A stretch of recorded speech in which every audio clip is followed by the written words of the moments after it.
Hey guys, so correcting something that Can-Am should have corrected a long time ago. Putting synthetic winch line on the factory Can-Am winch. The winch rope it came with was not only, not synthetic rope, it's, the steel cable, but it was all kinked up, it was wound up wrong from the factory, and it's already starting to rust a lot, so that's got to go. The fact that the most expensive ATV in the world doesn't come with synthetic winch line on it blows my mind. 100% should. It's better, it's safer, it's easier to use, doesn't sound bad, whatever. So to install it, the factory winch line is held in with an Allen key here in this hole. Those Allen keys hardly ever come out. Just save yourself the time and drill that sucker out. You don't need it with a synthetic. Take the end of your synthetic rope and put a piece of heat shrink over it and shrink it. You see how that's shrunk on there real nice? And that'll let you feed this through the holes. So now that it's heat shrunk, you can feed it through the hole, and I'll show you the method for tying it that I think works best. But the heat shrink's a good way to do it. If your winch line's really too fat, you can pull out a few of the cords and cut them to make it skinnier to get it through there, because you don't need a lot of strength on this part of it because it's not going to hold the full load anyways. I'm using the 1/4 inch. It's a little smaller than that. It's actually metric. This is just the cheap $20 eBay line that comes braided with the loop on the end of it. I don't even use a hook. I use a soft shackle. Why do I use the cheap stuff? That's a great question. It works just fine, and you end up changing it a lot anyways. I used to use the Amsteel, but from what I've read, this is all kind of the same Dyneema. The Amsteel I used to use might have a little bit better abrasion resistance, but this stuff's pretty good. And obviously you got to get your aluminum hawse. Amazon has both of these things. The hawse is like $10. This is like $20 next day shipping, so kind of hard to beat that as well. So I'm going to show you how to do this. You got to line the winch up to where you put this in the way the factory cable came out. That way it spools upright. And it's important to know the orientation of your winch. So this winch is mounted normally. The bolt holes are there. You want it to wind up on the bottom of the spool. You don't want it to wind up on the top because you're putting extra stress on your whole winch system. Some winches mount upside down, some winches mount against the back. It just depends on the bracket. The Can-Am is pretty much right side up. So we want it to go into this hole right here. But we got to rotate the spool to do that. So let's see if free spool works. Turn the free spool, and of course, can't really get your hand in here very easily, but it does work. Okay, so you got that lined up.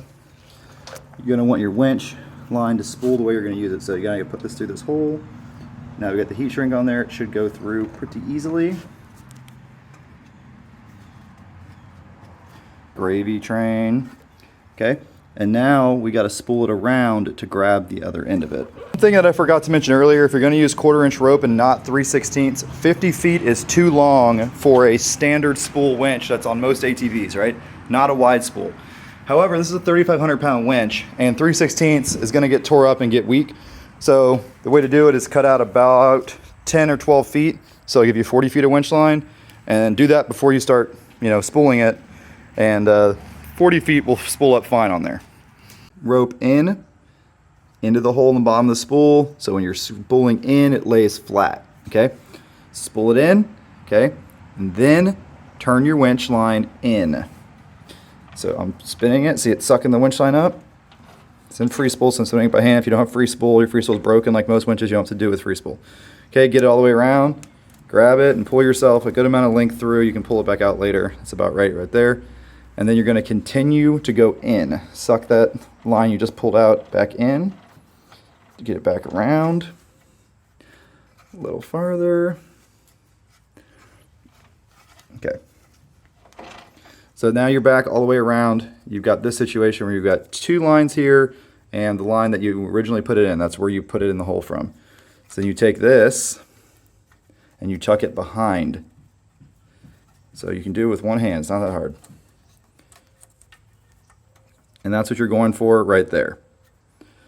Obviously cut that heat shrink off, but that's what you want. And then when you cinch that down, it's locked. You kind of see how it makes a knot, and that's the cleanest way to install synthetic winch line on any winch, right there. Okay, pretty simple, show it to you twice, should be able to get it. When it's all right, that's how it should look. That right there is enough to hold tension, but once you get a couple more wraps laying on top of here, it's not gonna go anywhere. And there's no big fat knot, it spools up straight, etc. Most of these winch lines come with this little guy, so you can use the Allen key to bolt it. Your winch line will pull right out of this the first time you have to use your entire length of rope, then you'll be screwed. This is a terrible idea. Do not recommend just bolting this to that hole. Also, I had to drill out that Allen, so there are no threads there anyways, but this is the proper way to do it. So that's how you want to mount a winch line. If this is not how you're doing it wrong. So there's the finished product. Another nice feature of using this fair lead versus the stock, wherever the fuck I threw it. I don't know where it went. The stock roller used to block this right here, and this is your toe point from the front. So now if I want to get pulled out, I take my soft shackle off here, put it right there, and I want to use the winch line as a toe point. The stock fair lead blocked that feature, so that's where you should tow. That's the strongest point. I need to bolt the skid plate back on, I just realized. That's why the nuts are on the ground to remind me. But anyways, that's how it spools up. See how there's plenty of room between the spool and the support there? You see the support down there? You don't want to be real close there. I probably could have squeezed 50 feet of rope onto the spool. The problem with that is, once it starts to get bunched up on one side when you're winching, it ends up getting bird nested. Another reason I use the 1/4 inch instead of the 3/16, it's nicer in your hands to fuck with and stuff. It doesn't get bird nested as bad, and it can get pretty worn and, you know, abused before it'll actually fail. I don't even use a hook. I use a soft shackle. That's smarter and safer.